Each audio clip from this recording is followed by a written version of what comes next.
The landing pod hit the ground with a soft thud, sending up a cloud of purple dust that sparkled in the twin suns overhead. Dr. Maya Collins stepped out first, her boots crunching on the alien soil. She had been a xenobiologist for 12 years, but nothing prepared her for the beauty of this world. The sky was a pale lavender and the trees swayed with silver leaves that sang in the wind. Behind her, 3 other crew members climbed down. Jake Murphy adjusted his weapon belt and scanned the area with sharp eyes. He was head of security on the Nova Horizon, and he trusted nothing he could not understand. The other 2 scientists, Peter Grant and Karen Price, began unpacking their equipment. Maya checked her scanner. The readings were strong here, just like the satellite data suggested. There was complex life on this planet, more complex than anything they had seen in 20 systems. She walked forward, her eyes searching the tree line. That was when she saw them. 3 small creatures emerged from the silver forest. They looked like cats, but larger, with fur that seemed to shift colors in the light. One moment they were deep blue, the next they turned green with hints of gold. They moved with grace, their paws barely making sound on the ground. Jake immediately raised his weapon. "Doctor, step back." Maya held up her hand. "Wait, look at them." The creatures were not acting aggressive. They walked slowly, their heads low, their eyes fixed on Maya. The strangest thing was that they ignored the other humans completely. They moved past Jake as if he did not exist. They walked around Peter and Karen without a glance. They came straight to Maya. She knelt down slowly. Her heart pounded in her chest. The first cub, the one with more gold in its fur, approached her hand. It sniffed once, then pressed its head against her palm. The sensation shocked her. She felt warmth, but also something else. A feeling of peace washed over her, like the creature was sharing its emotions. "Maya, we need to leave," Jake said. His voice was tight with tension. "We do not know what these things are capable of." "They are not things," Maya said softly. The second cub rubbed against her leg, purring in a way that sounded almost musical. The third one, smaller than the others, sat down at her feet and looked up at her with eyes that seemed far too intelligent for an animal. Peter was recording everything on his device. "This is remarkable. They show clear preference behavior. But why her specifically?" Karen stepped closer, extending her hand to one of the cubs. It looked at her for a moment, then turned back to Maya. "They really are ignoring us." "What makes you special, Maya?" Maya shook her head. "I do not know." Movement in the trees caught her attention. More of the creatures appeared, but these were much larger. Adults. They stood at the edge of the clearing, watching. Maya counted at least 20 of them. Their fur displayed patterns of deep purple and silver, and their eyes glowed faintly in the shadows. Jake moved to stand between Maya and the adult creatures. "We are leaving right now. This is not safe." "No," Maya said firmly. She stood up, but the 3 cubs stayed pressed against her legs. "If we run now, we might lose the chance to make contact. These cubs came to us peacefully. The adults are watching but not attacking. That means something." "It could mean they are studying us before they strike," Jake argued. Maya looked at the adult creatures again. Their body language did not suggest aggression. If anything, they seemed curious. She made a decision that went against every safety protocol she had learned. "Give me 1 hour." "Just 1 hour.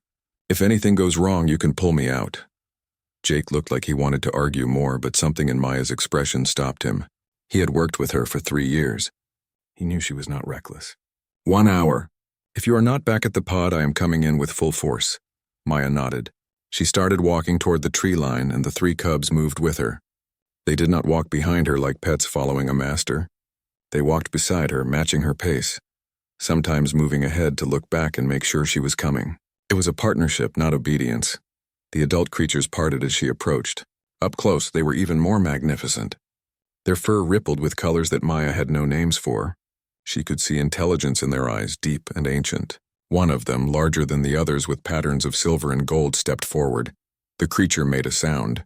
It was not a growl or a roar. It was almost like singing. A series of notes that rose and fell in a pattern that felt intentional. Maya tried to respond, making a soft sound in her throat. The creature tilted its head and its fur shifted to a warm orange color. The cubs chirped excitedly and pressed closer to Maya. She felt that strange sensation again, like emotions were being projected into her mind. She felt welcome. She felt safe. And underneath it all, she felt something like hope. The large creature turned and began walking deeper into the forest. The cubs tugged at Maya's jacket with gentle bites, urging her to follow. She looked back once at her team. Jake stood rigid with tension, his hand on his weapon. Peter and Karen watched with wonder on their faces. Then Maya turned and followed the creatures into the silver trees. The forest was alive with sound. Birds that looked more like floating ribbons sang from the branches. Small creatures with too many legs scurried across the bark. The cubs led her through a winding path, always staying close, always watching her with those intelligent eyes. After 20 minutes of walking, they emerged into a massive clearing. Maya stopped and gasped. Hundreds of the creatures filled the space. Some lounged on rocks, others moved through the grass, and many more watched from elevated positions. It was a gathering, a community. The cubs led her to the center of the clearing. The large creature from before stood there waiting. As Maya approached, every creature in the clearing turned to look at her. Their fur began to change color in waves, creating patterns that swept across the entire group. It was like watching a living light show. Maya pulled out her scanner with shaking hands. She needed to understand what was happening. As she activated it, the readings made her breath catch. These creatures were not just intelligent. They were connected. The scanner showed neural activity patterns that linked from one creature to another, creating a vast network of shared consciousness. The cubs chirped again, and Maya looked down at them. They were not just baby animals.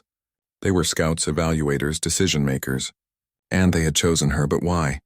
What did they see in her that made her worthy of their trust? As the sun began to set, painting the lavender sky in shades of deep purple and red, Maya realized she had been given a gift. First contact with a species unlike any other. And it had happened because 3 small cubs had looked at her and made a choice. They did not follow her because she was human. They did not follow her because she had authority or power. They chose her because of something deeper, something she did not yet understand, and that mystery would change everything. Maya stood in the briefing room of the Nova Horizon, her hands still shaking from the previous day's events. Captain Lisa Hayes sat at the head of the table, her fingers drumming against the metal surface. Jake Murphy stood against the wall, his arms crossed. Peter Grant and Karen Price sat across from Maya, their faces showing a mix of excitement and concern. "Let me make sure I understand this correctly," Captain Hayes said slowly. "You are telling me that these creatures possess a shared consciousness network that spans their entire population?" Maya nodded. "The scanner data is clear. They are individuals, but they are also connected. When one of them experiences something, they can share that information with the others instantly. It is like they have a biological internet built into their minds." Peter leaned forward. "That makes them extremely dangerous, Captain. They could coordinate an attack with perfect precision. They would know our every move the moment one of them observed it." "They are not dangerous," Maya said firmly. "At least not to us. Not if we treat them with respect." Jake spoke from his position by the wall. "You cannot know that for certain. We have protocols for a reason, Maya. Unknown species require careful study from a safe distance." "They chose me," Maya said. She knew how it sounded, but she needed them to understand. "The cubs did not randomly approach me. They evaluated me. They looked at my body language, my scent, probably even my brain patterns. They made a conscious decision that I was worthy of trust." Captain Hayes studied Maya for a long moment. "You believe these creatures are testing us?" "I know they are. Everything about their behavior suggests intelligence that rivals or exceeds our own. They have been watching us since we landed. The cubs were sent to make first contact, and they chose the person they thought would respond best." Karen spoke up. "What do you propose we do?" Maya took a deep breath. "I want to go back down. Not for an hour this time. I want to stay with them for several days. Live with them, learn from them. The cubs have made it clear they want to teach me. I think they want to communicate." The room erupted in protests. Jake pushed off from the wall, and Peter started talking over Karen. Only Captain Hayes remained quiet, watching Maya with calculating eyes. "Absolutely not," Jake said loudly. "You would be alone on an alien planet with creatures we know nothing about. If something goes wrong, we might not reach you in time." "Then do not let me go alone," Maya said. "Keep a shuttle in orbit. Have someone ready to extract me if I signal for help. But please let me try this. First contact situations like this come once in a lifetime. We cannot waste this opportunity because we are afraid. Captain Hayes held up her hand and the room fell silent. Dr. Collins, you are asking me to risk the life of my chief xenobiologist on a hunch. I am asking you to trust my professional judgment, Maya replied. Everything I have learned about xenobiology tells me this is safe. These creatures are peaceful. They want to connect with us. But they need to know we are willing to meet them halfway. The captain was quiet for another moment. Then she nodded slowly. You have 3 days. Chris Bailey will maintain orbit in a shuttle. You will check in every 6 hours. If you miss even one check-in, we extract you immediately. Understood. Maya felt relief wash over her. Understood, Captain. Thank you. 2 hours later, Maya stood on the planet's surface again. She carried only basic supplies, a tent, food, water, and her scanner. No weapons. She had insisted on that point. If the creatures could sense hostility, she wanted to give them no reason to doubt her intentions. The 3 cubs appeared within minutes. They emerged from the forest as if they had been waiting for her. Their fur displayed bright yellows and greens, colors Maya was beginning to associate with happiness and excitement. Hello again, she said softly. I came back. I hope that means something to you. The largest cub approached and pressed its head against her hand. The wave of emotion that followed was stronger than before. Maya felt welcome, but also something like relief. They had been hoping she would return. The next 3 days changed Maya's understanding of intelligence and communication. The cubs never left her side. They brought her food, strange fruits that tasted like honey and earth. They showed her how to identify safe water sources. They taught her which plants were dangerous and which ones had healing properties. But more than that, they taught her their language. It was not words. It was a combination of color changes in their fur, vocalizations that ranged from deep purrs to high chirps, and something Maya could only describe as emotional projection. When they wanted her to understand danger, their fur turned deep red and she felt a spike of fear. When they wanted to show her something beautiful, their fur became soft pink and she felt wonder bloom in her chest. By the 2nd day, Maya could understand basic concepts. By the 3rd day, she was beginning to communicate back. She learned to control her breathing and her heart rate, to project calmness or curiosity. The cubs responded with enthusiasm, their fur rippling through rainbow patterns whenever she successfully conveyed meaning. They led her to the ancient structure on the afternoon of the 3rd day. It sat in a valley surrounded by the silver trees, a building made of stone that did not exist anywhere else on the planet. The architecture was clean and purposeful, with geometric patterns carved into every surface. Maya approached slowly, her scanner going wild with readings.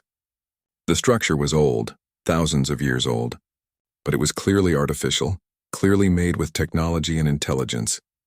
She looked at the cubs. Your people made this? The cubs chirped in a pattern that Maya had learned meant yes. The largest one walked to the entrance and looked back at her, waiting. Maya followed them inside. The interior was dark at first, but as she stepped across the threshold, lights began to glow. They were not electric lights. They were something biological, organisms in the walls that responded to movement and produced soft blue illumination. The chamber was filled with pillars covered in symbols. Maya recognized them immediately as some form of writing. She began recording everything with her scanner, her heart racing with excitement. This was proof. Undeniable proof that the creatures were not just intelligent, but possessed a full civilization. The cubs led her to the center of the chamber where a large crystal sat on a pedestal. It pulsed with inner light and Maya felt pulled toward it. She reached out carefully, and the moment her fingers touched its surface, the world exploded into color and sound. Images flooded her mind. She saw the creatures' history. She saw their cities, their technology, their ships traveling between stars. She saw them meeting other species, some friendly, most hostile. She saw wars and destruction and pain. And she saw them making a choice. They chose to hide, to return to their worlds, to live simply and wait. Wait for what? Maya tried to form the question with her thoughts. The answer came not in words, but in feeling. They were waiting for someone different. Someone who would not try to conquer or exploit. Someone who would choose understanding over domination. When the vision ended, Maya was on her knees. The cubs pressed close around her, their fur displaying concerned purples and blues. She looked at them with tears in her eyes. You have been waiting for us, she whispered, not for humans specifically. But for someone like us, someone who might be different from all the others. The cubs chirped affirmatively. Then the largest one did something it had never done before. It spoke not with colors or emotions, but with a voice that resonated in Maya's mind. We choose you. Now you must choose us. Maya spent the next 2 weeks living with the creatures she now called the Virelli, a name that came to her in one of their shared visions. It meant those who see clearly in their ancient language. The cubs stayed with her constantly, and slowly other Virelli began to approach. Adult members of their species would sit near her camp at night, their fur glowing softly in the darkness, watching her with patient eyes. She learned their history through the crystal in the ancient structure. Every day she would return to that chamber and place her hands on its surface, and the Virelli would share their memories with her. She saw their golden age, when they traveled to 17 different worlds and built cities that touched the clouds. She saw their encounters with dozens of alien species, some primitive, others advanced. But she also saw the pattern. Every species they encountered eventually turned violent when they learned the Virelli possessed technology. They refused to share freely. The Virelli did not believe in giving advanced weapons to species that had not yet learned wisdom. They did not believe in handing out tools of destruction to beings who still solved their problems through war. So species after species demanded, then threatened, then attacked. The Virelli were forced to defend themselves. They won their wars because their shared consciousness made them impossible to surprise and difficult to defeat. But winning did not bring them joy. It brought them sorrow. Eventually, they made their choice. They dismantled their cities and hid their technology. They returned to a simpler way of life, blending into their planets as if they were nothing more than intelligent animals. They waited and watched as younger species rose and fell, hoping that someday someone different would arrive. Maya understood the weight of what was happening. Humanity was being evaluated. The Virelli had chosen her to make first contact, but they were watching all humans through her experiences. Through the connection they shared, they could sense her thoughts, her memories, her values. They were learning about her entire species through one person. It was a responsibility that terrified her. On the 15th day, Captain Hayes sent a message. Jake Murphy was coming down with a security team. They had orders to extract Maya and establish formal protocols for continued contact. The captain believed Maya had gathered enough preliminary data, and it was time for proper diplomatic procedures to begin. Maya tried to explain that this would be a mistake. The Virelli were not ready for large groups of humans. They were still evaluating, still deciding if humanity could be trusted.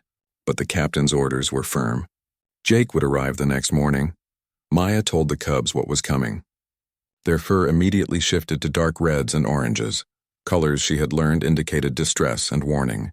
The adult Virelli in the area began to gather, their movements coordinated and purposeful. Please, Maya said aloud, knowing they could understand her through the emotional context even if they did not know all her words. They are my people. They are coming to protect me, not to harm you. But I need you to trust me. Can you do that? The largest cub, the one Maya had named Shimmer for the way his fur reflected light, pressed against her leg. She felt his answer. Trust had to be earned. The arriving humans would be tested just as she had been. Jake Murphy landed his shuttle at dawn. He brought 6 security officers, all armed with plasma rifles and wearing body armor.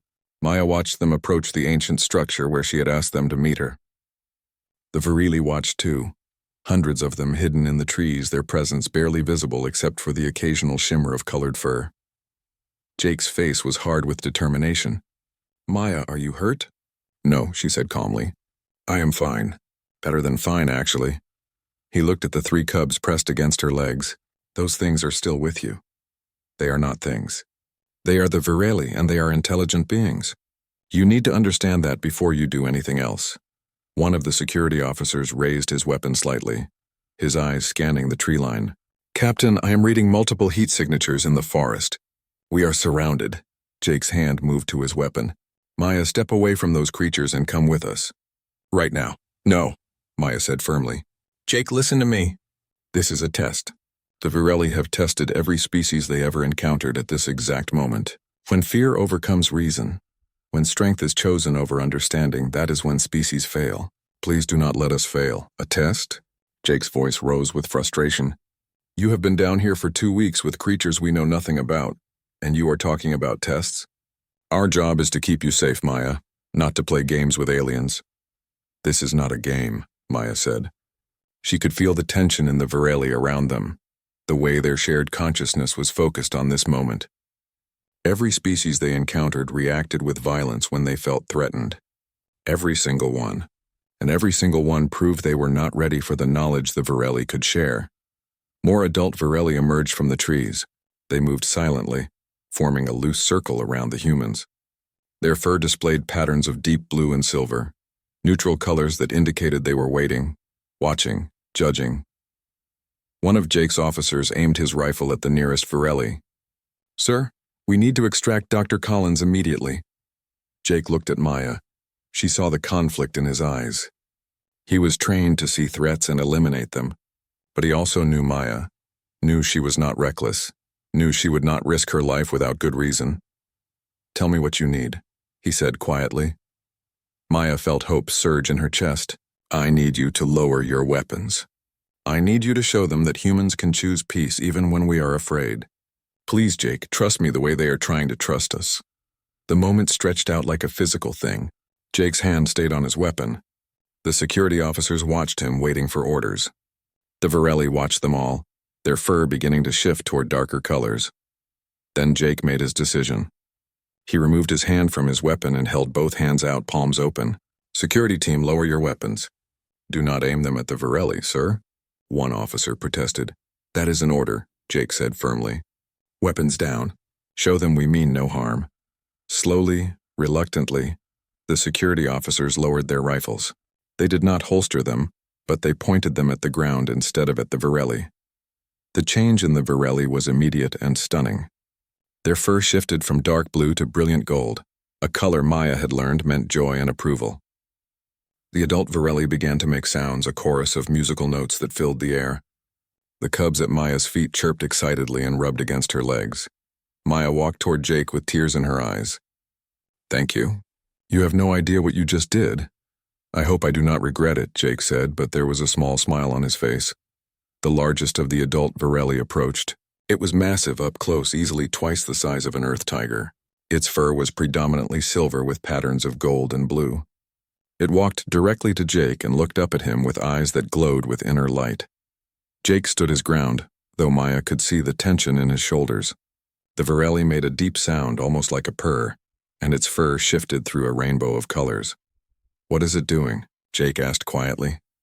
"It is choosing you," Maya said. "Or deciding whether to choose you. Stay calm. Let it get to know you."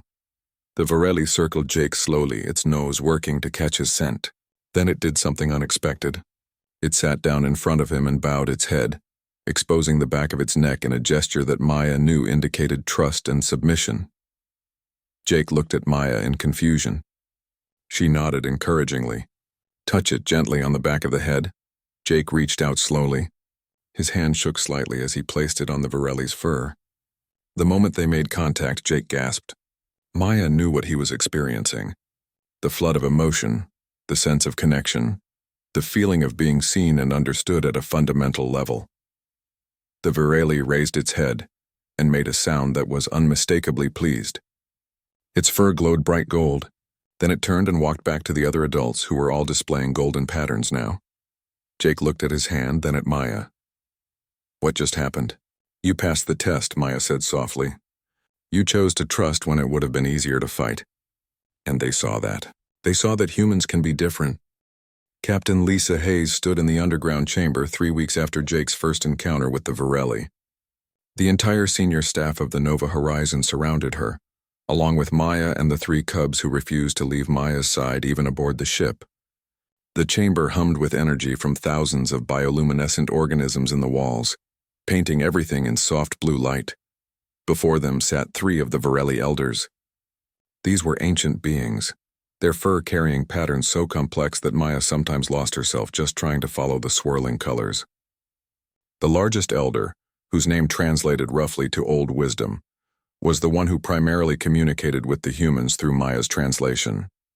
Your species stands at a threshold. Old Wisdom's thoughts flowed through the shared connection into Maya's mind, and she translated aloud. "We have watched you for 50 years.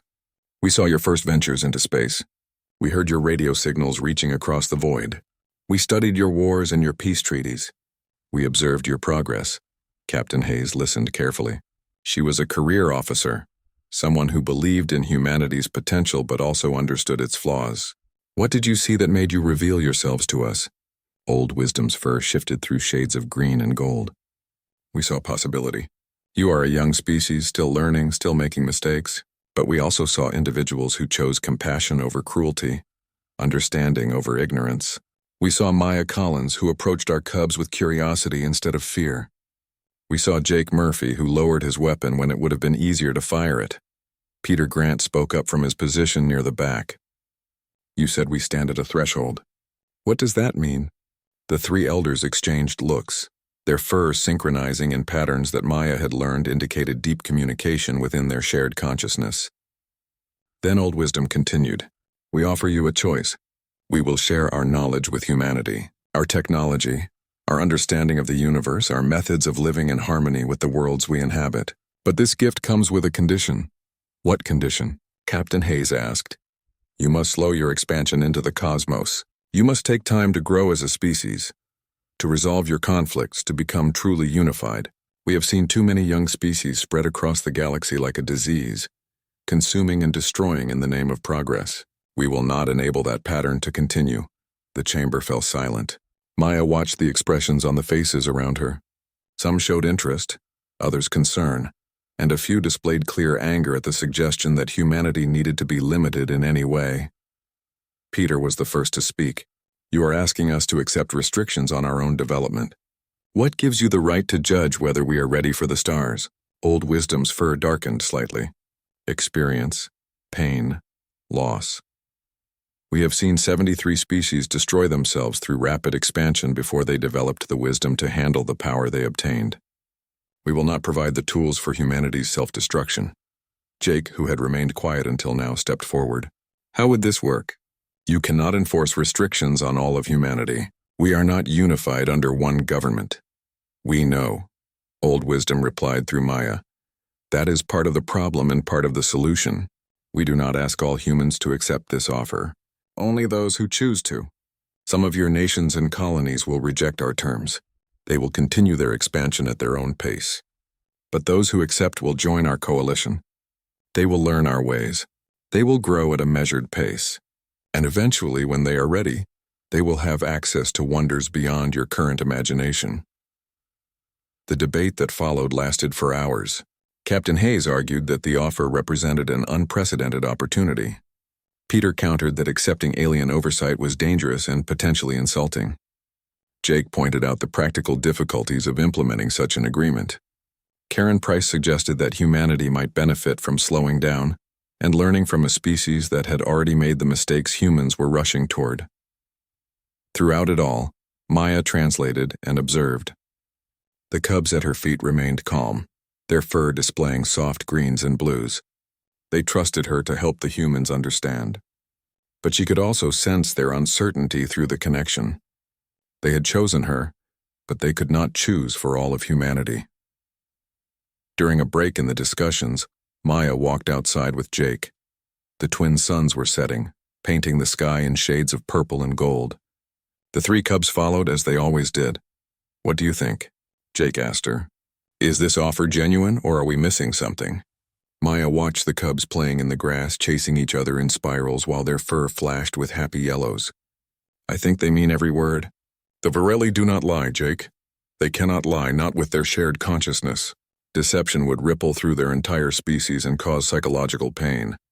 But asking humanity to limit itself, to accept their judgment on when we are ready, that is a hard thing to swallow. I know, Maya said, but maybe that is exactly why we need to consider it. If the offer was easy, if it required no sacrifice or humility on our part, would it be worth anything? Jake was quiet for a moment. Then he smiled slightly. When did you become a philosopher? When 3 alien cubs decided I was worth their trust. It changes your perspective. Over the next month, more humans came down to the planet, small groups at first, carefully selected by Captain Hayes to represent different aspects of human culture and expertise. Engineers, artists, doctors, teachers, philosophers, and warriors. Each group met with the Varelli. Each group was evaluated, and the Varelli began to choose more humans. Karen Price was chosen by 2 cubs during her second visit to the surface.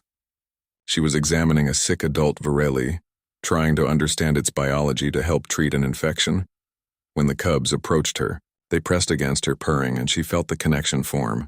The sensation brought her to tears.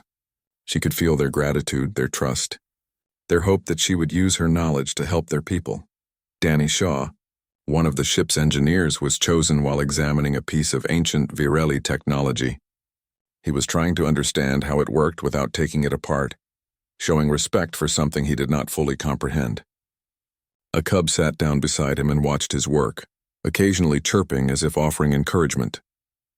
When Danny finally figured out the basic principle behind the device, the cub's fur exploded into golden light. Slowly, a group of chosen humans began to form. Each one had been evaluated individually and found worthy by the Virelli. Each one carried the connection, the ability to sense emotions and intentions through their bond with their chosen cubs. Maya realized something important during this time. The Virelli were not just choosing individuals randomly. They were choosing translators, ambassadors, bridges between 2 species. Each human who bonded with a Virelli cub became someone who could help other humans understand the Virelli perspective. Back on Earth, the debate raged even more intensely. News of the Virelli offer had spread across all human colonies and settlements. Some people saw it as a chance for humanity to learn from its mistakes before making them. Others saw it as condescending, as aliens trying to control human destiny. Nations split over the decision. Some officially accepted the Virelli terms and began preparing to join the coalition. Others rejected it outright, declaring they would not be bound by alien judgment. And some remained undecided, watching to see which path proved more beneficial. Captain Hayes received orders from Earth to return home for formal diplomatic discussions. But before she left, she met with Maya one final time in the ancient chamber. "They are offering you something more," the captain said quietly. "Old wisdom told me through their interpreter. They want you to be the first human to fully join their collective consciousness." Maya had been expecting this. The cubs had hinted at it through their emotional projections. What does that mean exactly? You would retain your individuality, but you would also become part of their shared mind. You would have access to the memories and knowledge of thousands of Virelli across multiple worlds. You would become something humanity has never seen before, a hybrid consciousness. Maya looked at the 3 cubs who had changed her entire life. They sat calmly, their fur glowing softly, their eyes full of trust and hope. She thought about what she would lose. Her pure humanity, her complete independence, her ability to keep secrets even from herself. But she also thought about what she would gain. Understanding beyond anything a single mind could achieve. Connection to a species that had walked the stars for millennia. The chance to become a true bridge between humans and Virelli. "If I do this," Maya said slowly, "I can help other humans understand them better. I can translate not just words but experiences. I can show people what it means to be part of something larger than yourself." Captain Hayes nodded. "I think that is why they chose you in the first place. Not just because you were kind to their cubs, but because they knew you would be willing to make this choice." Maya smiled. "They do not follow us, Captain. They never did. They choose us. And now it is my turn to choose them back." 3 months had passed since the Nova Horizon first landed on the planet the crew called Sanctuary. Maya Collins stood in the same clearing where she had first encountered the cubs, but everything was different now. The cubs were no longer cubs. They had grown into magnificent beings, their bodies powerful and graceful, their fur carrying the complex patterns that indicated maturity and wisdom. Beside her stood Jake Murphy, Karen Price, Danny Shaw, and 17 other humans who had been chosen by the Virelli. Each one had their own companion, their own connection to the greater consciousness. Together, they formed the first human contingent of the coalition, the bridge between 2 species that would determine the path forward for both. The clearing was filled with Virelli. Hundreds of them gathered to witness what would happen next. In orbit above, the Nova Horizon prepared to depart, carrying Captain Hayes back to Earth to report on everything that had occurred. But this time, the ship would leave behind a permanent human presence on Sanctuary. Those who had been chosen would stay, beginning the long process of integration and learning. Maya felt nervous and excited in equal measure. Today was the day she would fully join the collective consciousness. The Varelli elders had prepared her over weeks of meditation and practice, teaching her how to open her mind completely to the connection. But preparation could only go so far. The actual experience would be unlike anything she had ever known.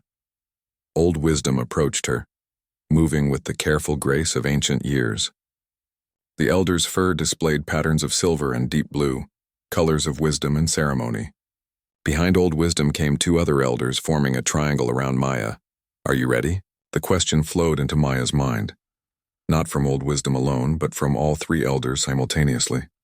"I am ready," Maya said aloud. Then, using the techniques she had learned, she projected the same answer through emotion and intention. The three cubs, now fully grown, pressed close around her. Shimmer, the largest, was directly in front of her. She placed her hands on his head, feeling the familiar warmth of his fur. His eyes met hers, glowing with that inner light she had come to love. "Do not be afraid," his thoughts whispered in her mind. "We will guide you. We will keep you safe." The elders began to hum, a deep resonant sound that vibrated through Maya's chest. The other Varelli joined in, creating a chorus that seemed to make the very air shimmer. Maya felt the connection she had always shared with the cubs begin to expand, growing stronger and reaching further. At first, it was overwhelming. She felt the presence of dozens of minds touching hers, then hundreds, then thousands.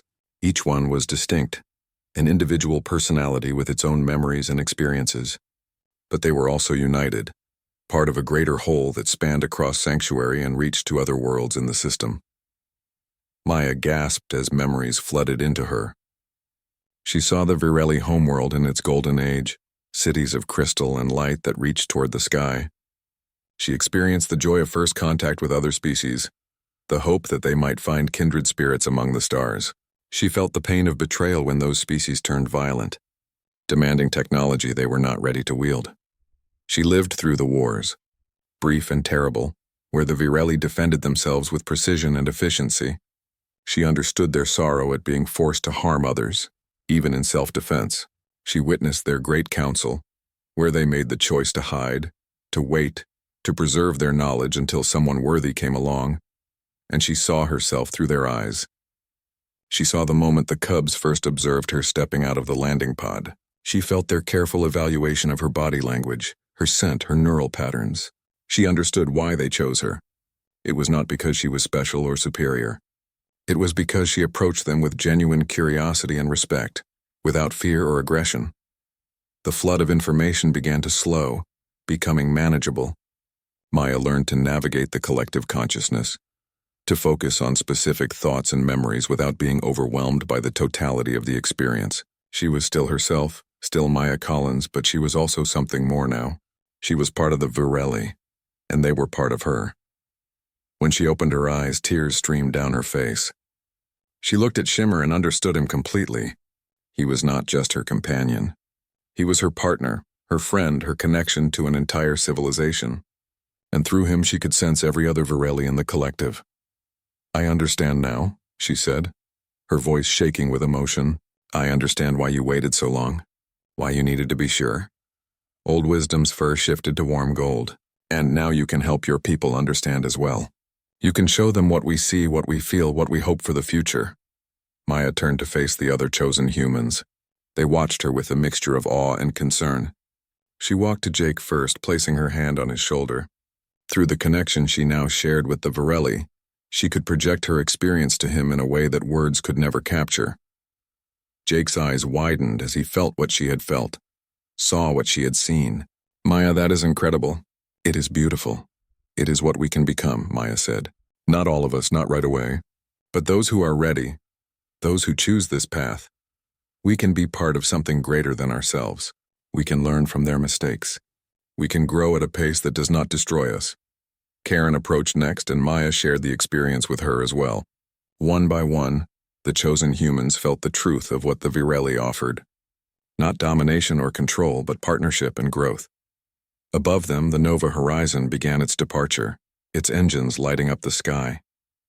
Captain Hayes would carry word back to Earth that the integration had been successful, that Maya Collins had become the first human Varelli hybrid consciousness.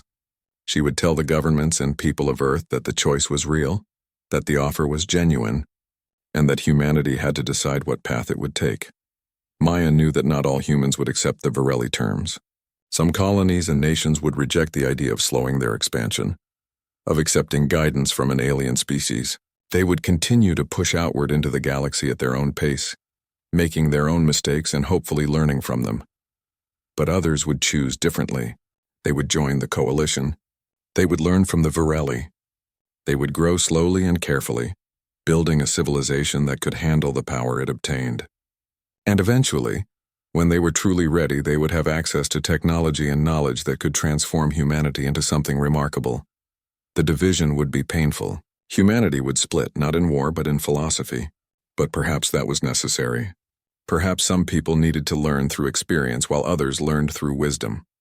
Maya walked to the edge of the clearing and looked up at the stars. Somewhere out there, other ancient species watched and waited. The Varelli had told her about them through the collective consciousness.